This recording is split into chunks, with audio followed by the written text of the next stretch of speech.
Last year, a pride of lions here was given 24-hour access to their large outdoor enclosure. Now, the lions are settling in really well, but the keepers have no idea what they get up to at night.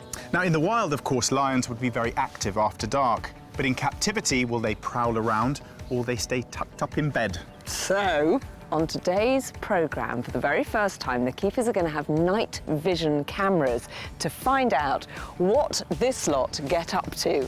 And do the lions really sleep tonight? Go on, girls. Go on.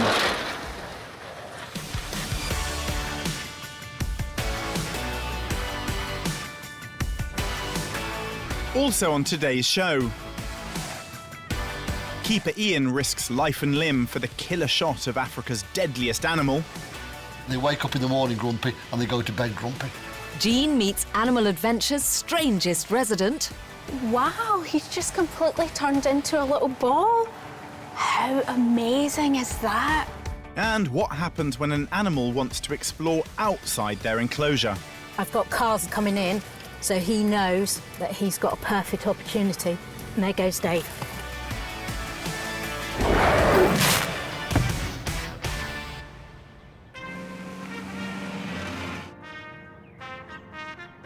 Since our return to the park last summer, we've been following the progress of Anne the elephant. She has 3 keepers, and it's been their job to rehabilitate her after a long life in the circus. When she arrived, Anne could barely lift her trunk above her head, but thanks to daily games devised by her keepers, all that has changed. Today, Jean is catching up with keepers Luke, Ross and Kev to find out about their latest invention, which should deliver her a special treat today. Hi, guys. Hi, Jane. How are you? We're good. What are you doing here? I know you guys are always coming up with new games for her, so what's this? This is an enrichment that we call popcorn. And basically what it is it's a steel tube. We've cooked some popcorn up for her, and hopefully when we let Anne in, she can either blow through the bottom and shower herself with it, or she can put her trunk up and suck it through the top. So it's just a way of enriching her, feeding her in a slightly different way. Elephants naturally browse anyway, so they always put the trunk in the air. And because Anne has spent a lot of time in her life with just eating off the floor, a lot of the muscles kind of went a little bit weak in her trunk, and now we've exercised it. Excellent. She's getting really good use of it again. Yeah, that's so great to see. So the plan is to feed the popcorn through the top, and then Anne's trunk is going to come and blow the popcorn through. So how much air does that take? It takes quite a lot. I mean, an elephant, when it sneezes, can actually knock out a dog. It's that powerful. Wow. So she's got a lot of volume in her lungs. That's amazing. So hopefully we're going to see that work perfectly here. Absolutely, yeah.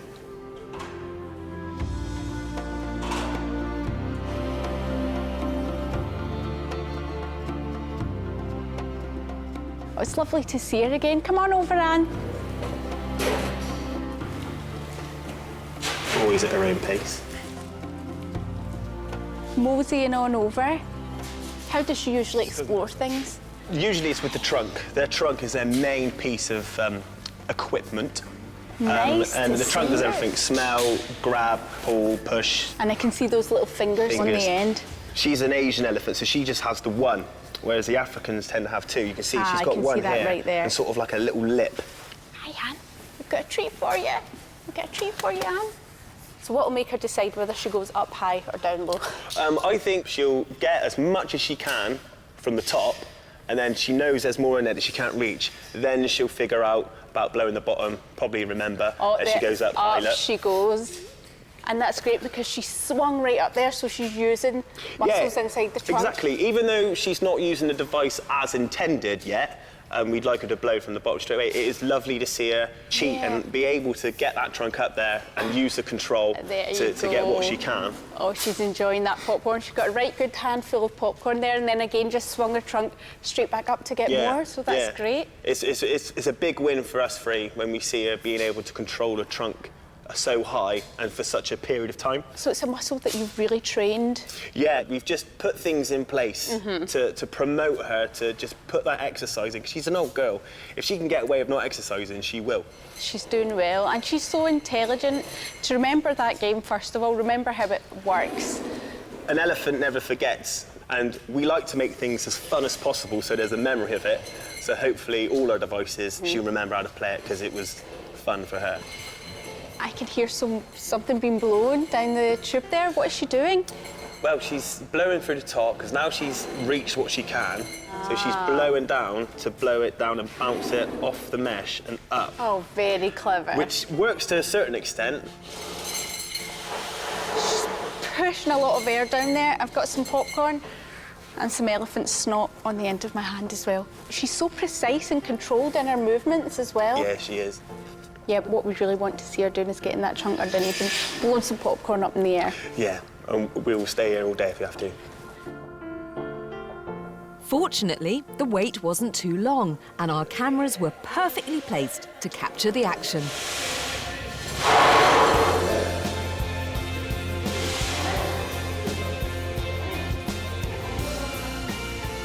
Yeah, nice. Well done, Anne. Anne is constantly amazing her keepers. And enrichment devices like these are really improving her well-being. But on the other side of the park, there's another character who is just well annoying. I would describe Dave as being mischievous, at times a complete pain in the behind. I think he's a very cheeky chappy, very intelligent individual. He can be a little bit of a tricky character, actually, at the moment. It's causing us a few issues here and there. Dave is being particularly persistent in terms of being a naughty chap, so it's reaching the point where we do need to try and address it in some kind of way. So who is Dave? He's not a wayward keeper, but in fact one of the 1,000 or so animals that live at the park. This is Dave. He's one of the park's Canadian timber wolves. In the wild, these iconic animals have seemingly endless stamina, hunting and roaming across hundreds of miles of territory, surviving in complex pack structures. There are just 3 at the park currently, and they enjoy 24-hour access to their large enclosure. But this small pack has a black sheep, and that's Dave. Here's Dave just running along the road right now. Rachel is one of the keepers responsible for maintaining order in Wolf Wood. She knows Dave better than most.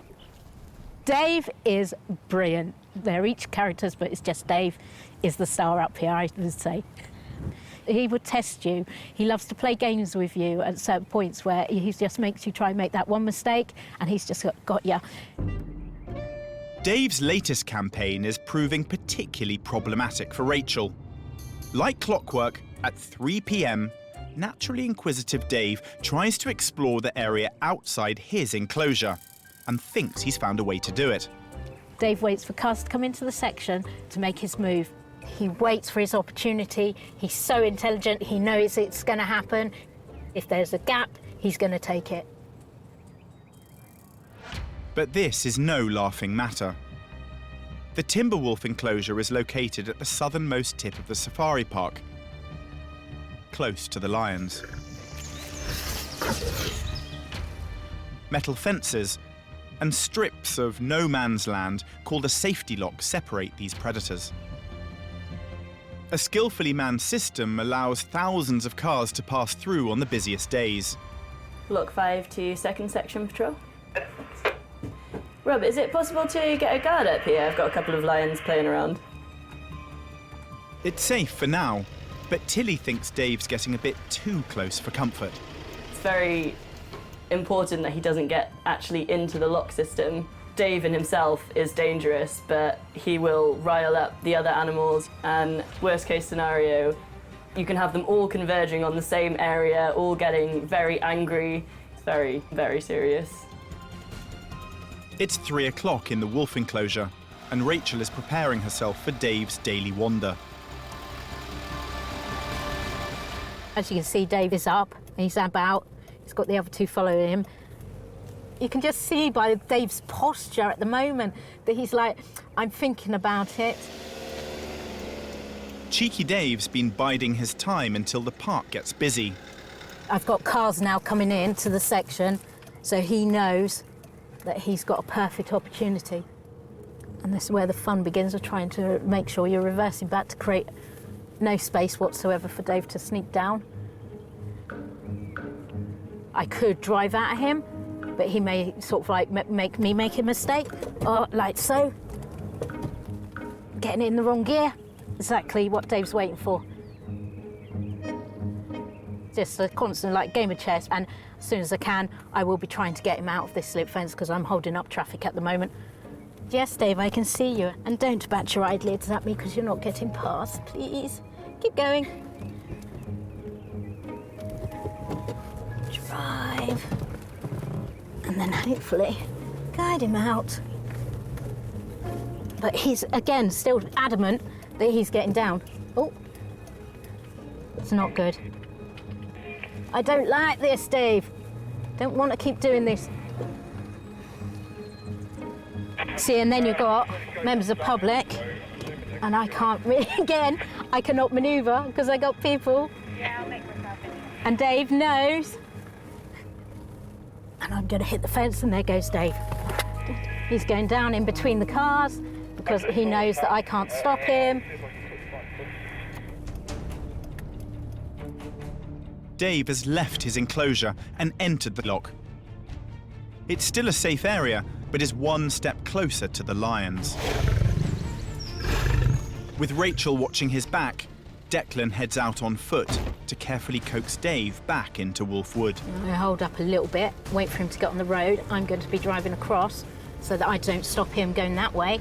And the only way he's going to go is up in through the slip fence. So I'm just going to hold off and do it like so and chase him. By working together, they get Dave home. But one thing is for certain, Rachel and the team must come up with a strategy to try and encourage him to stay there.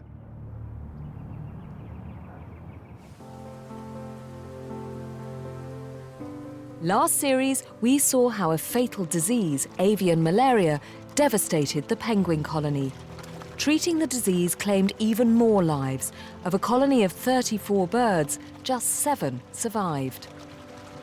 We've lost so many birds, it's so devastating. The penguin keepers, they've hatched these birds out of eggs, and they're dying in their arms.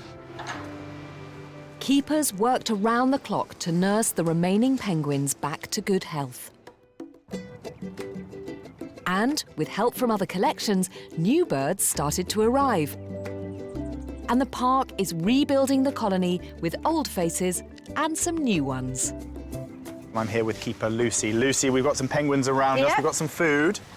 Yeah, this is Pumpkin here. Hello, Pumpkin. She's always one of the first to come over, so you can hand feed her. There you go. How are they all doing now? How are they integrating? They're doing brilliantly. They're not like your average mammal where you need to spend weeks introducing, slowly getting them used to each other. They actually prefer the more the better because they feel safer in larger groups.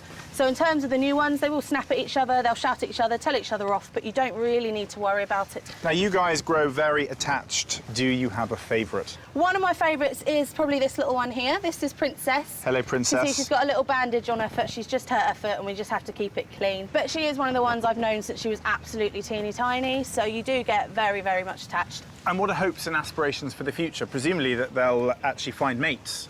Yeah, I would absolutely love for them to start bonding together, start showing a little bit of flirtation. The new ones have tried, bless them. You can tell which ones they are because they're the ones hiding at the back a little bit. So far, originals aren't having it and they are just snapping at them and telling them to go away. We do, however, have this mated pair left. This is Redley and Peaches. They've been mated for quite a while. They're 2 of our originals, so we are hoping they'll start breeding in the future. We did have a mated pair join us from the other collection, and that is Bruno, who is this one with the blue tag with the yellow bead on it. He is our very greedy boy. I'm surprised he hasn't run over and stolen all the fish already. His missus is quite far at the back. In fact, I think that's her waddling towards us right now. She's called Mars, and hopefully they'll be very good parents because Redley and Peaches haven't been the greatest in the past. They do like to leave their eggs unattended every so often. And we'd love to have a few more and build our colony up again so it looks a bit busier. Thank you, Lucy. Well, after the devastating news from last year, I'm thrilled to see that the future for the penguins here is looking so bright.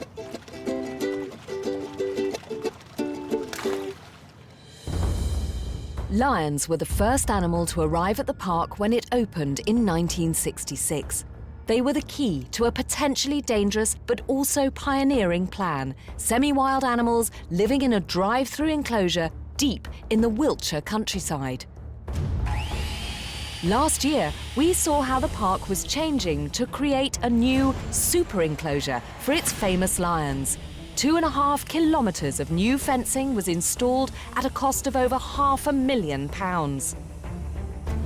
Lead keeper Caleb oversaw the lion move and has been monitoring their behaviour ever since. So it's been roughly 7 months since we've moved them across into their brand new enclosure. They're still exploring it, to be honest. They're still climbing different trees and yeah, they're absolutely loving it. They each can find a bit of space in their new enclosure to kind of do their own thing, so we're seeing a lot of different behaviour in that section compared to the other one, so yeah, absolutely love it.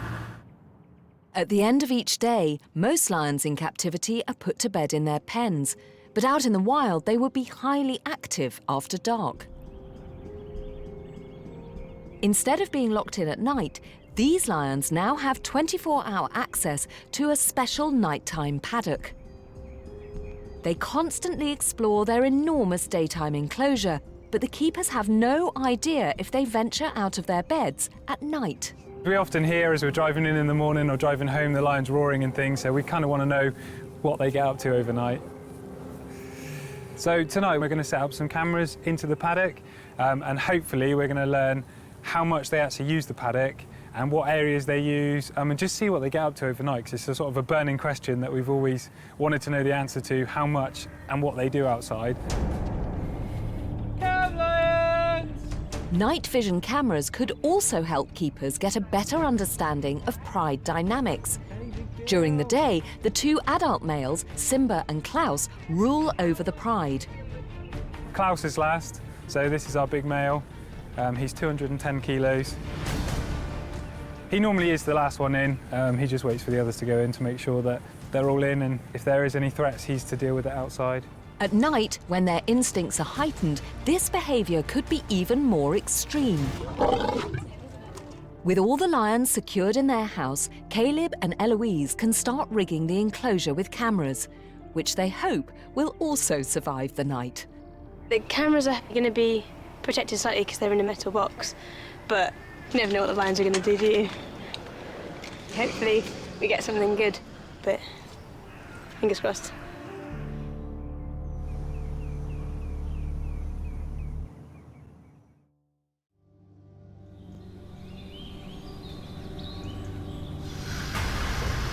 It's morning, and Caleb and Eloise have come in early to find out if their cameras survived and if the lions left their beds.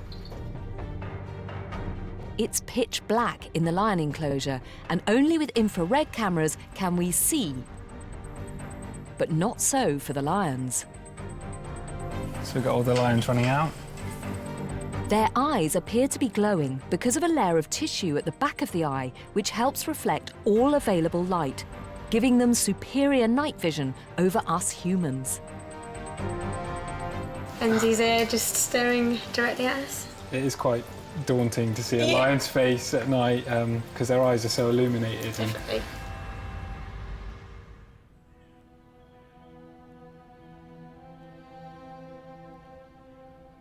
Also clear is another clever lion adaptation. The reason lions have those white patches under their eyes is to reflect light back into their eyes so they can see even better at night time. So when she's nighttime hunting, the prey probably won't be able to see her because their vision's not as good, whereas she'll be able to see everything a lot clearer. It's typically the lionesses that do the hunting in the pride, while the role of the male is to protect. Oh, that looks like Klaus. In the pouring rain outside. And true to form, as the biggest lion in the park, Klaus lets everybody know who's in charge tonight. A lion's roar can be heard up to 5 miles away, telling any potential rivals to keep out. He's definitely the most dominant thing around the park. It's nice to see him bellowing. You see his whole body's moving as he's roaring into it. It's great to see. So cool. I could watch these guys all day. Yeah, and all night. And all night now, yeah. Just as they would be in the wild, these lions are incredibly active after dark. It means the keepers have a whole new challenge. They now need to totally rethink how they enrich the lives of the lions, not just in daylight hours, but 24 hours a day. This is absolutely fantastic. The footage we've captured is brilliant. We know what they're doing, but we have a plan to try and get them more active overnight. So we're going to put some enrichment out, increase that activity, and also see how they behave around feed overnight as well. Because during the day, we know what they're capable of, we know what they do. So by putting some enrichment in overnight, we might see a completely different hierarchy, we might see some different behaviour. So we'll put something in for them to play with, and then hopefully we'll get some results back.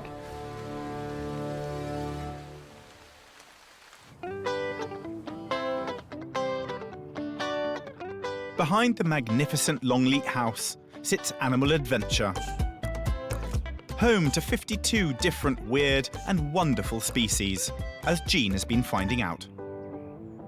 When threatened, some animals employ the most remarkable defence strategies, and one of the more unusual ones comes from an animal just down here. This is a southern three-banded armadillo, and his name is Hansel. So Emily, show me what happens when you pick Hansel up. He should. Wow, he's just completely turned into a little ball. How amazing is that? What a fabulous structure. He's in there. Tell me about this. So the shell's made up of keratin, which is exactly the same as our hair and our nails and stuff. So it's a really solid shell. It is solid, it's quite hard. These guys will curl up into a complete ball and nothing's going to get in there. No, nothing's going to penetrate this, and obviously this is something they do as a defence mechanism. Yeah. What kind of animals would be preying on them?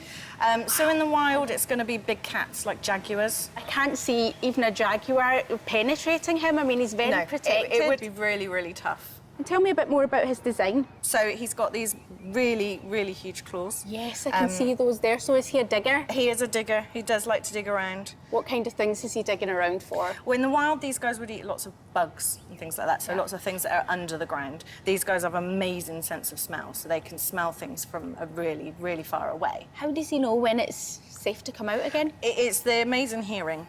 He'd be able to hear when there's nothing around. So he'll wait for a while, and then eventually he'll uncurl ever so slowly, double check, and then off he goes. Emily, this is one of the most amazing coats of armour I've ever seen. It's just like a jigsaw. Everything just fits together in this really perfect, impenetrable ball. But I do wonder, does this get in the way of him walking around? No, not at all. Can we put him down? I'd love to see him walking. Yeah. If I go at this end, okay, hopefully he'll run to you. Come on, Hansel. Faster than I thought.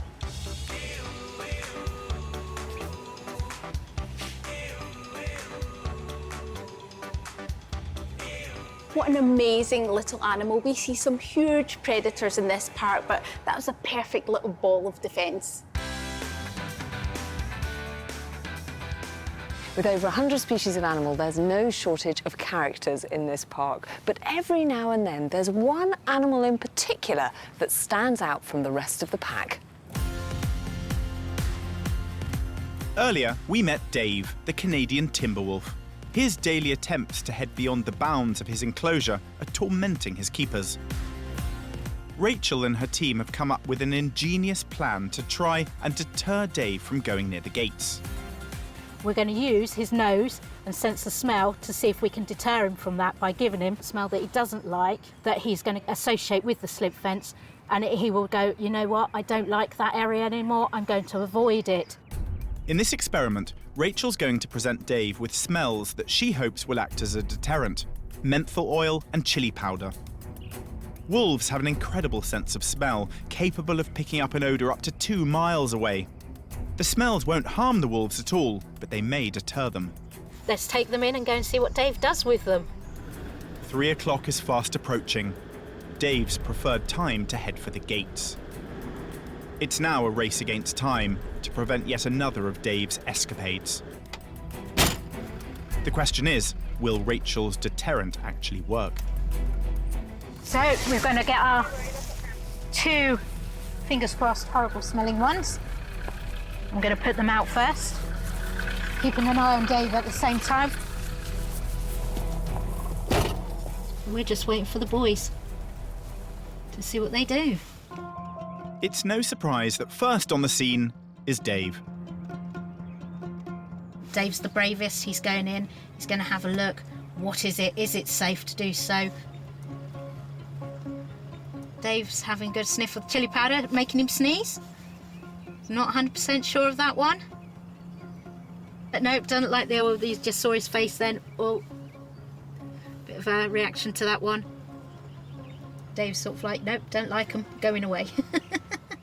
With Dave beating a retreat, it seems Rachel may have found her suitable smell. With the next wave of cars on their way, and the gates about to open, she must act fast. Dave's heading this way. I'm heading back into the slip fence. Going to get the menthol liquid out and deter Dave from heading down, hopefully.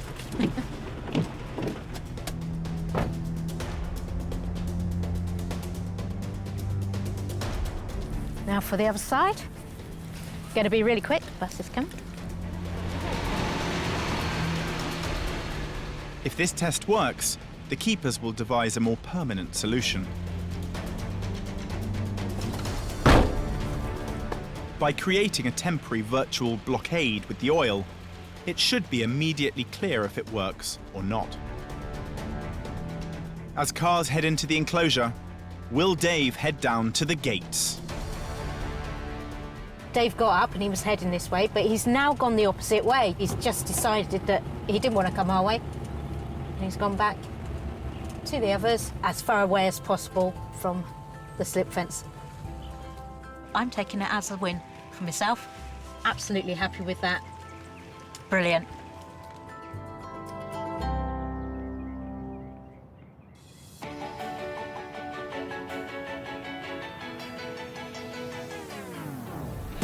Since it was built in 2013, Ray Bay has bred many thornback rays, which is good news because they're an endangered species native to the British Isles. Now, if like me, you've ever found one of these washed up on a UK beach, you may wonder what it is. Well, I can tell you now, it's called a mermaid's purse. And this is an egg sac that belongs to several species of shark and also ray found in British waters. Now, I'm here with keeper Christopher to find out a little bit more about these. So these belong to ray, is that right? Yes, ray or skate. Ray eggs are very similar. Skates are also kind of this. This is from a thornback ray. Thornback rays is the ones that we have here. That's a few hours old. Okay. It was laid in this pool over here by one of our large females. So first of all, why do you separate the egg sacs from there into here? Just so that we can monitor them, keep an eye on them, and then because the little babies will probably be a bit too vulnerable in there with the big ones. Okay. Now you say you monitor them. How can you see what's going on inside? They're very dark. They're very dark. So here I've got a torch, and basically if you grab one, and you light the torch underneath, then you can see... There we go. We can see the silhouette. There's the sort of where the main organs are, and then sometimes you can see it in very great detail. How long is it then until these hatch? How long do they need for gestation? Between 4 and 8 months. And they're going to grow into pretty sizable ray. How big will they grow?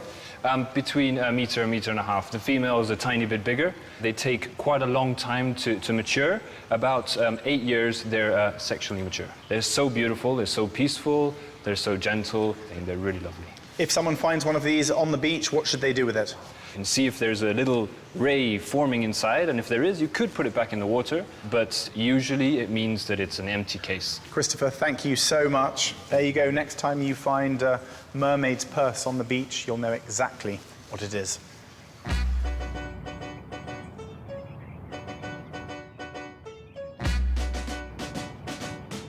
With 147 different species and over 1,000 mouths to feed, what the animals eat can vary as much as the species themselves.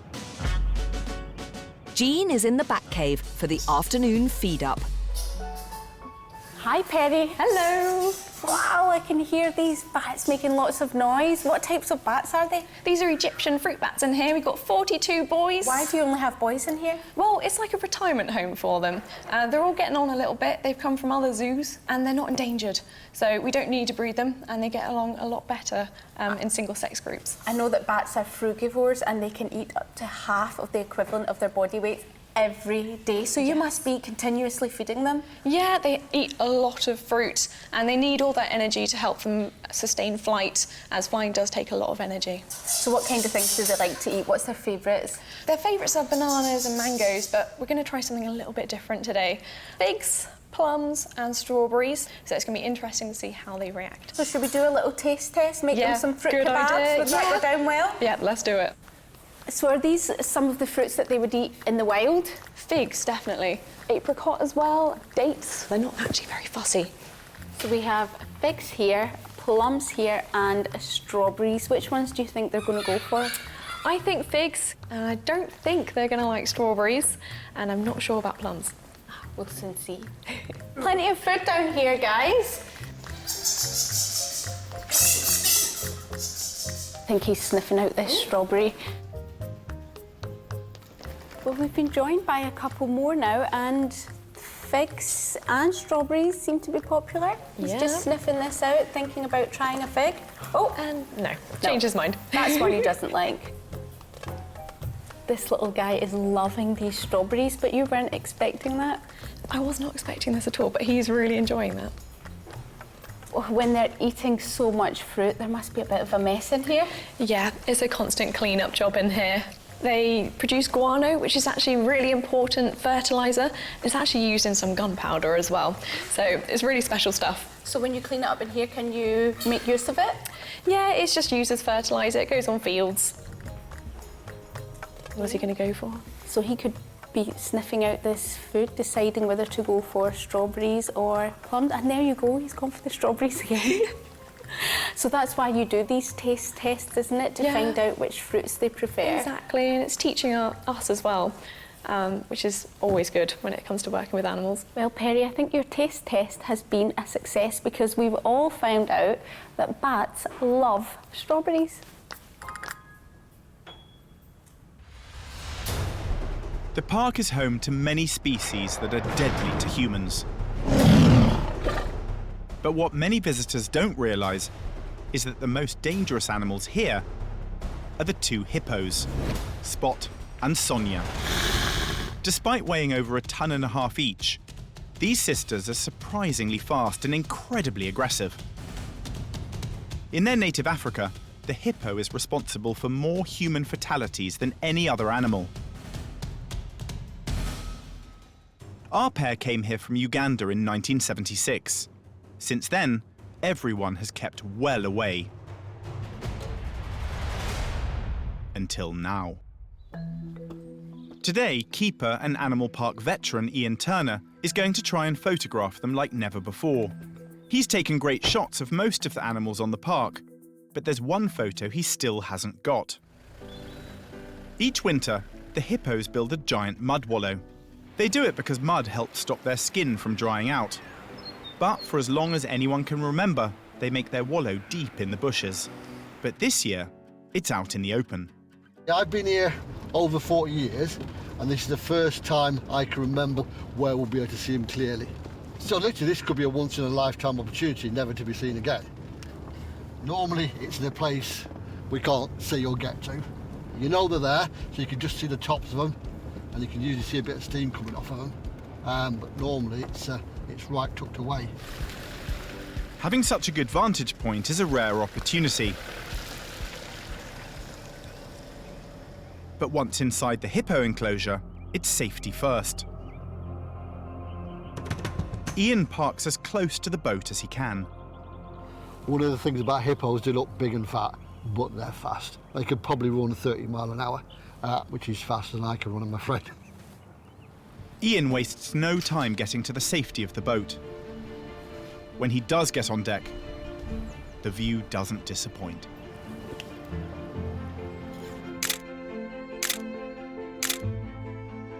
They're really good. And she's just getting up now, look.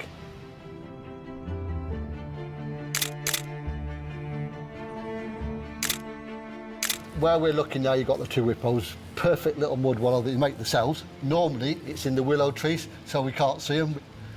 So to see them in the mud wallow like this is absolutely fantastic. And I'm pretty sure I've got some cracking shots already. Normally in the summertime they'll spend most of the time in the lake, but in winter time they spend a lot of time in the mud wallow, and in the cold weather it keeps them nice and warm, so they will literally be covered from head to foot in mud.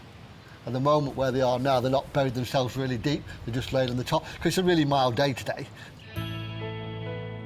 I think they know we're in this boat because they can hear our voices. They've done a bit of ear flicking and looking round, and the hippo's got up and changed position to get in a more comfy position. So they know we're in here. Hippos don't appreciate any invasion of their personal space. If Ian was in a different spot, he would almost certainly come under attack. They're the most dangerous animal in Africa, very territorial, so this area is their area, so they're very dominant on that. Definitely not to be trusted. What hippos tend to do when they get frightened or aggressive, they'll charge towards water and they won't go round us, they'll go straight through us. So these two girls, they wake up in the morning grumpy and they go to bed grumpy, as a hippo should be, a grumpy hippo. But today, these two grumpy animals have made Ian extremely happy. It's over 4 years been waiting to get a really good shot of the hippos in the mud. And this is right in the middle of the open on this mud wallow. So yeah, first for me.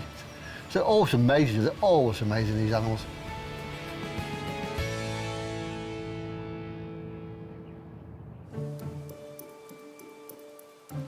Earlier, using special cameras, we were able to see for the first time if the lions use their outdoor enclosure at night.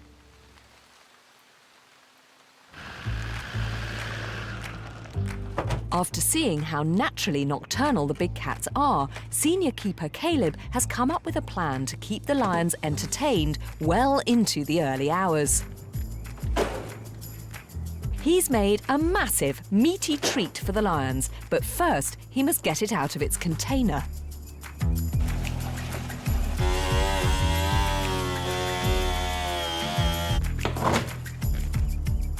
So we've created a massive ice lollipop for the lions.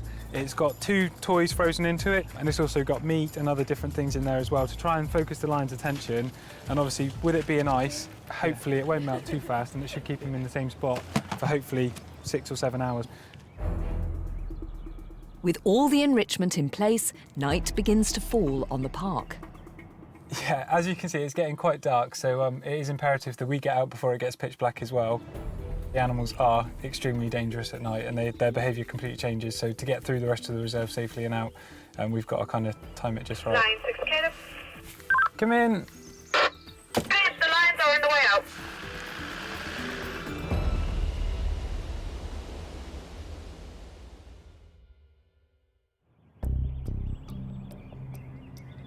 As the sun rises on another day, it's time to review the footage. Last time, there was clear evidence Klaus ruled the pride despite there being another male, Simba, in the group. During a feed, this should be even more clear. I'm hoping to see some individual behaviours from some of the characters that I'd expect during the day that we see them feed, and also behaviours from some of the others that we don't see feed, and just piece together a better understanding of the pride. At night, we would struggle to see anything. But this is what's happening under cover of darkness. Oh, here comes Simba. The lionesses are digging in, but surprisingly, it's Simba, the less dominant male, who's the first male to investigate. Oh, Simba's Jazeera just got it from Simba then.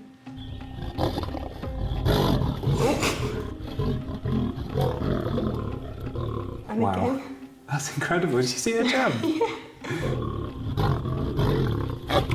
While Simba has laid claim to the lollipop, Klaus, who is normally dominant, is keeping his distance.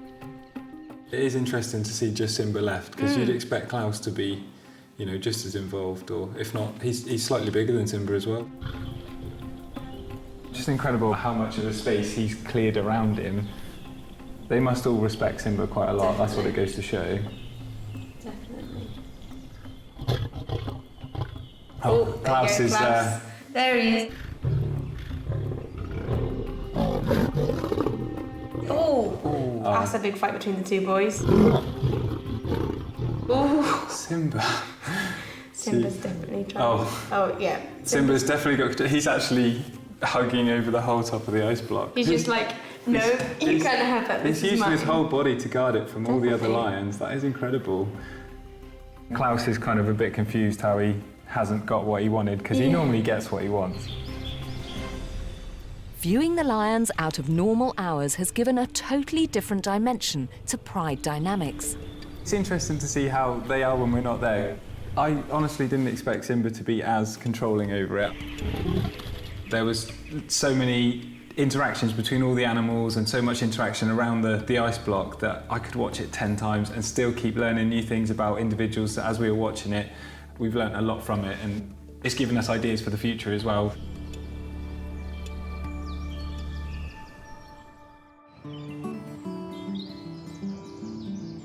It's almost time to end the show. Oh, this is a treat to get this close to them. It's a bit of a treat. Hello. Bit of a treat. But before we do, I'm catching up with an old friend. Now, there's one zebra that I am particularly fond of, and her name is Steph, and she has been here since I first started filming in 1999, and she's still here, isn't she, Dan? She is, yeah, Steph's still here. But what age would she be now? Steph's 24. They wouldn't live that long in the wild, would they? Probably not, due to natural predators and Yeah, stuff, you know. yeah. I think our oldest one we've had here before was 30 years old. Wow. So. OK, so she's not the most vintage zebra you've ever had. Not here, no, but... Now that she is a bit older, is there sort of particular care that you have to yeah, take? so as with most older animals, actually, this is Nola and this is Steph on your right. So Hello, Steph, come over and say hello. Hello. Can I see if she'll take some Yeah, of nuts course you from can. me? Just hold on tight.